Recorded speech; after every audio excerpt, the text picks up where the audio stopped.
Iran और Israel के बीच युद्ध विराम तो हो गया, लेकिन अपने ही घर में अमेरिकी राष्ट्रपति डोनाल्ड ट्रंप घिर गए हैं एक नई जंग में। मुद्दा है ईरान के 3 परमाणु ठिकानों पर अमेरिका के हवाई हमले का। ट्रंप ने कहा था कि अमेरिका ने ईरान के परमाणु ठिकानों को पूरी तरह से तबाह कर दिया, लेकिन अमेरिका के कुछ मीडिया संस्थानों ने खुफिया रिपोर्ट के आधार पर दावा किया कि ईरान के परमाणु ठिकानों पर अमेरिका का हवाई हमला नाकाम रहा। अमेरिका के हमले से ईरान के परमाणु कार्यक्रम को बहुत नुकसान नहीं हुआ है। अमेरिका के हमले से ईरान का परमाणु कार्यक्रम कुछ महीने पीछे जरूर हो गया है, लेकिन ये पूरी तरीके से नष्ट नहीं हुआ है।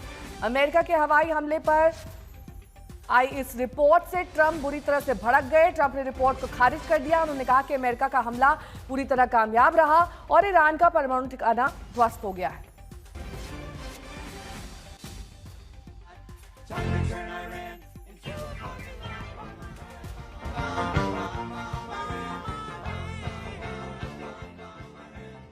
ईरान की परमाणु क्षमता को अमेरिकी हमले से नुकसान नहीं पहुंचा है। ये थोड़े महीने बस पीछे खिसक गया है। ईरान के संवर्धित यूरेनियम भंडार को नहीं हुआ नुकसान, क्योंकि कहा जा रहा था कि यूरेनियम भंडार शिफ्ट कर दिया गया। ईरान का परमाणु कार्यक्रम कुछ महीने पीछे हो गया है, लेकिन खत्म नहीं हुआ है। इस खुफिया रिपोर्ट में ये साफ तौर पर कहा गया। अमेरिका के हमले के बाद सेंट्रीफ्यूज बच गए। व्हाइट हाउस ने खुफिया आकलन को सिरे से खारिज कर दिया और इस पर ट्रंप भड़क भी गए। ईरान की परमाणु क्षमता को अमेरिकी हमले से नुकसान नहीं हुआ, ये बड़ी खबर है। I think it's been completely demolished. I think the reason we're here is because those pilots, those B-2 pilots, did an unbelievable job. And you know, the fake news, like CNN in particular, they're trying to say, well, I agree that it was destroyed, but maybe not that destroyed. You know what they're doing? They're really hurting great pilots that put their lives in the line. CNN is scum, and so is MSDNC. They're all, and frankly, the networks aren't much better. It's all fake news, but they should not have done that. Those pilots hit their targets. Those targets were obliterated, and the pilots should be given credit. Pranay Upadhyay मेरे सहयोगी इस वक्त तमाम जानकारी के साथ जुड़ गए हैं। प्रणय, देखिए, ट्रंप चाहे भले कितना भी कोस लें, किसी भी न्यूज़ चैनल को उन्हें बुरा बता दें, उन्हें झूठा बता दें, लेकिन सच तो यही है। और इस टाइम भी यही रिपोर्ट्स आ रही थी कि समय रहते ईरान ने अपने यूरेनियम को वहां से हटा लिया था, उन्हें ज्यादा नुकसान नहीं पहुंचा था। कई ऐसी सैटेलाइट इमेजेस भी थी जो सीधे तौर पर ये नहीं दर्शा रही थी कि पूरी तरह से ये न्यूक्लियर साइट्स बर्बाद हो गए हैं। अब ट्रंप इसे झुटलाने के लिए और इसे अपनी बात को सच साबित करने के लिए क्या कुछ भी कर दे, लेकिन दुनिया ये जान रही है कि ईरान को वो नुकसान नहीं पहुंचा जिसका दावा किया जा रहा था।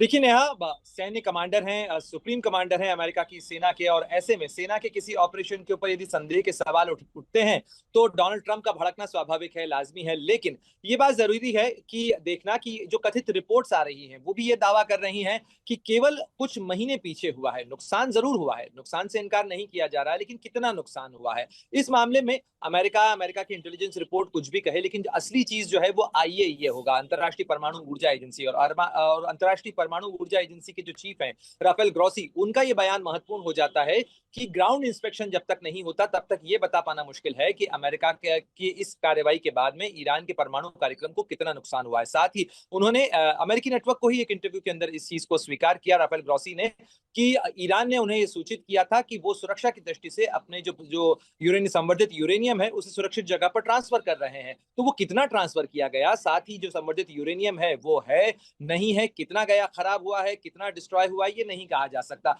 ये ग्राउंड पर जो बॉम्ब डैमेज असेसमेंट होता है उसके आधार पर ही हो सकता है। लेकिन ये भी देखना महत्वपूर्ण है नेहा यहाँ पे कि जो सेंट्रीफ्यूजेस होते हैं जिसमें यूरेनियम संवर्धन किया जाता है, खासतौर पर यदि हम फोर्डो फैसिलिटी की बात करें तो ये संवर्धित यूरेनियम जिस सेंट्रीफ्यूजेस के अंदर रखा जाता है वो बहुत ही वाइब्रेशन सेंसिटिव होते हैं, यानी जरा सी भी जो है अनियमित हलचल उनको खराब कर सकती है। तो ऐसे में जबकि 13,000 किलो से ज्यादा के 2 बम जो हैं वो एक विमान ने गिराए हों और इस तरीके के करीब 6 बम जो है किसी एक साइड के ऊपर गिराए, 6 जो विमान हैं उन्होंने बमबारी की हो, यानी करीब 12 बम जो हैं वो 13,000 किलो के वो अगर गिराए गए हों तो आप अंदाजा लगा सकती हैं कि इतना नुकसान तो हुआ ही होगा कम से कम कि अंदर सेंट्रीफ्यूजेस डिस्ट्रॉय हुए हों। लेकिन एग्जैक्टली अगर तकनीकी टर्म्स में देखा जाए तो नुकसान का आकलन जमीनी स्तर पर हो सकता है। आईएईए ने चिट्ठी लिखी है ईरान के विदेश मंत्री सैयद अब्बास अराक्ची को और कहा है कि आईएईए के जो इंस्पेक्टर्स ईरान में मौजूद हैं उन्हें ग्राउंड के ऊपर, साइट के ऊपर जाने की अनुमति दी जाए ताकि ये असेस किया जा सके कि आखिर नुकसान कितना हुआ है, कहीं कोई रेडियो एक्टिव लीकेज तो नहीं है जिससे इनकार ईरान की अथॉरिटीज कर रही हैं, ईरान की परमाणु ऊर्जा एजेंसी कर रही है कि किसी तरीके का कोई जो है on surface radio active leakage नहीं हुआ है। तो दोनों चीजें महत्वपूर्ण हो जाती हैं नेहा यहाँ पे। अगर राष्ट्रपति ट्रंप ये कह रहे हैं कि नुकसान हुआ है, लेकिन कंप्लीट डिस्ट्रक्शन जो है वो हुआ है या नहीं हुआ है, ये केवल ग्राउंड के ऊपर जाकर ही असेस किया जा सकेगा, और उसमें भी दुनिया विश्वास करेगी IAEA के कहने पे, क्योंकि वो एक निर्धारित एजेंसी है जो इस चीज का आकलन कर सकती है। लेकिन हाँ, ये बात जरूर है, डोनाल्ड ट्रंप इस समय काफी चिढ़े भड़के हुए हैं मीडिया की इन तमाम रिपोर्ट्स के ऊपर, लेकिन ये रिपोर्ट्स भी जो है वो कथित तौर पर इंटेलिजेंस आकलन के ऊपर है, और इंटेलिजेंस जो है उसका कोलैबोरेशन ग्राउंड के ऊपर बहुत जरूरी होता है। ठीक है, बहुत बहुत शुक्रिया इस तमाम जानकारी के लिए आपका। अमेरिका के उपराष्ट्रपति के साथ साथ डोनाल्ड ट्रंप ने भी ईरान के परमाणु ठिकानों पर अमेरिकी हवाई हमले को कामयाब बताया। इस बीच ईरान और इजराइल के बीच औपचारिक तौर पर पूर्ण युद्ध विराम शुरू हो चुका है। इसी के साथ 12 दिन से चल रहा संघर्ष अब खत्म हो चुका है। ईरान ने जंग में शानदार जीत का दावा किया, जिसके बाद पूरे देश में जश्न का माहौल है। वहीं इजराइल ने कहा कि अगर ईरान सीज़फायर नहीं तोड़ता है तो वो युद्ध विराम का सम्मान करेंगे। नेतन्याहू ने राष्ट्र के नाम संदेश में ऐतिहासिक जीत का दावा किया। इजराइल ने कहा कि अब वो गाजा पर ध्यान केंद्रित करेगा, बंधकों की रिहाई सुनिश्चित करेगा और हमास को जड़ से उखाड़ फेंकेगा।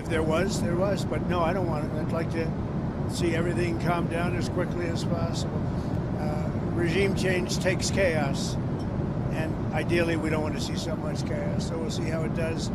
You know, the Iranians are very good traders, very good business people, and they got a lot of oil. They should be fine. They should be able to rebuild and do a good job. They're never going to have nuclear, but other than that, they should do a great job. Missile हमले थम गए हैं, युद्ध विराम दोनों देश मान गए हैं फिलहाल के लिए, लेकिन इस बीच ईरान में जश्न का माहौल है। ईरान के झंडे लेकर वहां के लोग सड़कों पर दिखाई दिए, क्योंकि बीते 12 दिन से सिर्फ मिसाइल और सायरन्स की आवाज इस जगह पर थी।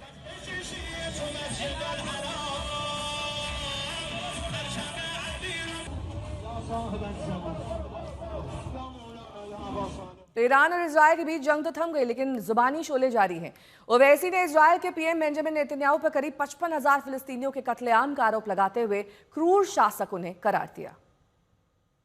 इस जालिमाना तरीके से गज़ा में फ़लस्तीनियों का कत्लेआम किया जा रहा है, नस्ल कशी की जा रही है, और अब तक 55,000 से ज़्यादा फ़लस्तीनी अपनी जानों को गंवा चुके हैं, जिसमें से 30,000 से ज़्यादा मासूम बच्चे शामिल हैं।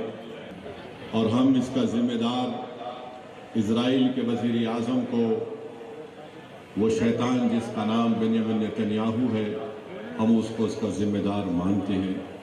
इंटरनेशनल क्रिमिनल कोर्ट और इंटरनेशनल कोर्ट ऑफ जस्टिस ने उसके खिलाफ एक वारंट को जारी किया, और हम अल्लाह से दुआ करते हैं कि अल्लाह सुब्हाना व तआला इन फ़लस्तीनियों की मदद करे, और जो लोग फ़लस्तीनियों की जानें ले रहे हैं, अल्लाह सुब्हाना व तआला उनको निस्त नाबूद कर दे।